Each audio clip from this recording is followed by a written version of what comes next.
Здравствуйте, с вами сегодня Ермек Нарымбаев и авторская программа «Минута ворчания». Из новостной ленты не вылезают у нас судебные дела Челах, Козлов, Серик Сапаргали, Жанаузенцы. И сегодня мы видим проблему Алии Жумашевой, бедного судьи из Качирского района Павлодарской области, которая, молодец, громогласно подняла проблему беспредела внутри судов. Смотря на ее лицо, я удивляюсь, какая молоденькая девчонка смело поднимается против всей верховной судебной системы. Просто один факт. Две отмены в областном суде, и судья получает взыскание и уходит. Получается, на самом деле судья лишен возможности независимо проводить правосудие и вести оправдательные процессы. Его обязывают приговаривать человека к нескольким годам, независимо от того, виновен он или не виновен. И поэтому, на самом деле, наши судьи вообще независимы или нет. Вы видели на экране, как пристав чуть ли не ногой заходил в кабинет судьи и вел себя там как хозяин.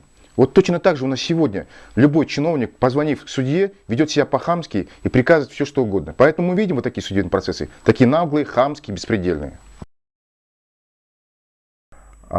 Есть последняя новость. Русский биографический институт в России присудил звание «Человек года» нашему уважаемому Нурсултану Абишевичу Назарбаеву. Я считаю, что его заслуги не оценены по достоинству. Чего стоит переселение ядерной свалки со всего мира в Казахстан, что мировые религии усмиряются здесь одним человеком. Образцовый семьянин. 90% граждан постоянно на всех выборах голосуют за него. Его скромность и аскетизм известны всему миру. Поэтому, я считаю, для уровня Казахстана, этот человек уже перерос, для Казахстана его слишком много. Его уровень планетарного масштаба, поэтому я считаю, что должна быть не только Нобелевская премия, должна быть еще и звание генерального секретаря Организации Объединенных Наций. Вот это уровень для нашего Нурике. Наконец-то, после 20 лет молчания, кино заговорило и появилось очень ряд интересных фильмов. «Жау жүрек мың бала» со Слжаном Тулеповым появился на киноэкранах. Сейчас мы смотрим «Гашик жүрек» или «Коктейль для звезды», известной продюсера Баяны Сентаевой и актрисы Мальдуры Альбековой. Новый фильм мы сейчас видим Ермека Турсунова, фильм «Шал». И сейчас на съемочном процессе находится фильм «Путь лидера». О ком вы уже, наверное, сами догадались. Его делает фильм кинокомпания «Казахфильм» и продюсерский центр «Байтерек». Но, к сожалению, имя героя этого фильма не спасло от скандала.